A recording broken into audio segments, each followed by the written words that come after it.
Constitution, Article 2 and 3. Sorry.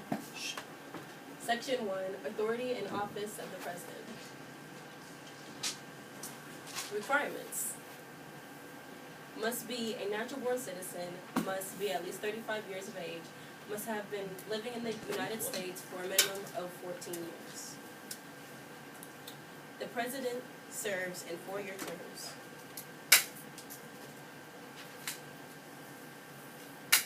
You know it. Each president must take an oath that is named by the Constitution.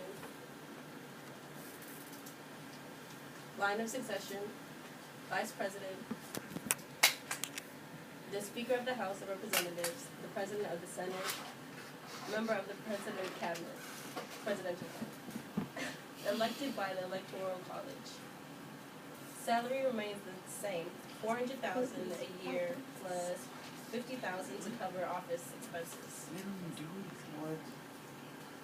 Section 2, powers of the President. The President can okay convoy operations and send out military patrols without a declaration of war. With the declaration of war, the President gains even more military power. Can temporarily postpone punishment or completely or forgive / erase it. Can make treaties, but only with 2/3 vote of approval from the Senate.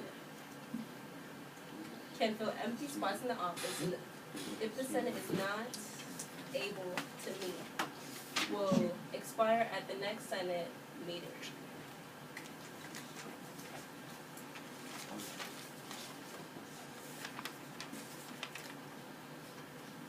Last night, President Barack Obama addressed the nation about ISIS or ISIL, call them what you want, and kind of outlining the long-term strategy for what he would like to do.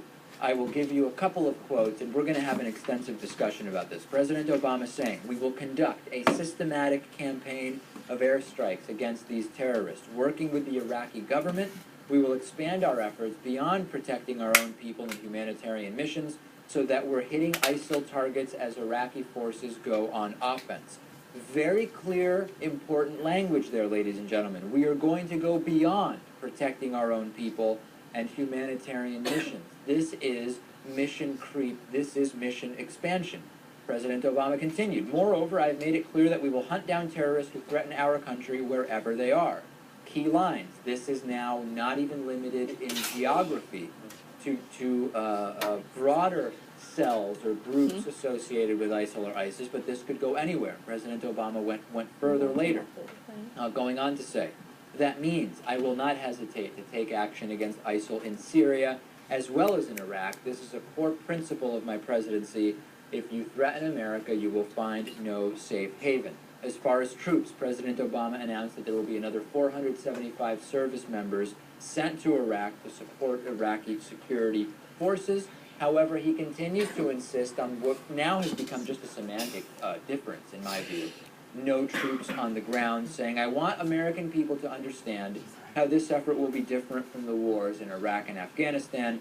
It will not involve American combat troops fighting on foreign soil. This counterterrorism campaign will be waged through a steady, relentless effort to take out ISIS wherever they exist, using our air power and our support for partner forces on the ground."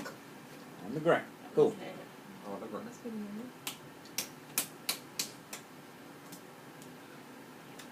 Section 3, duties of the President. Must give the Union address, which can be written or spoken. Can call an official meeting of both the Senate and the HOR. This is usually to deal with emergencies. President can step in the HOR and Senate are unable to agree on a decision. He receives ambassadors and public ministers. This is especially important in the foreign affairs. Can suggest that Congress pass legislation. Section 4, impeachment. Impeachment, the accused an official of an offense. The President can be impeached for treason, bribery, misdemeanors, and other high offenses. House of Representatives must file charges. The Senate must convict the president of those charges in order for impeachment to succeed. If the Senate does not convict, the president can remain in office.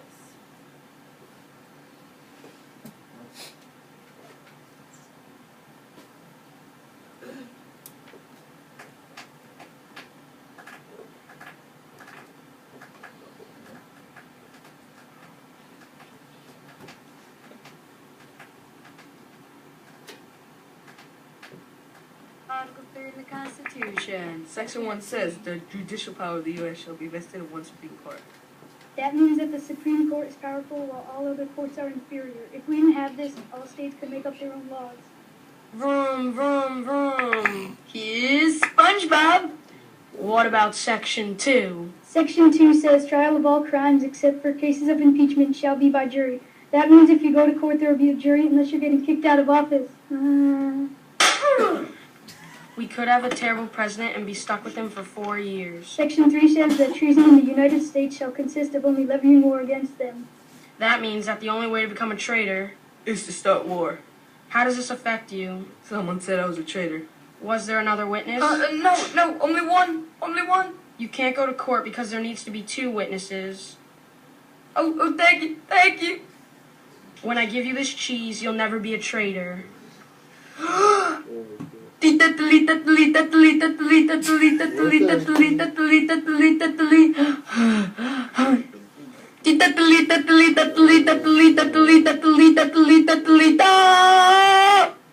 just learned about Article 3. Yeah!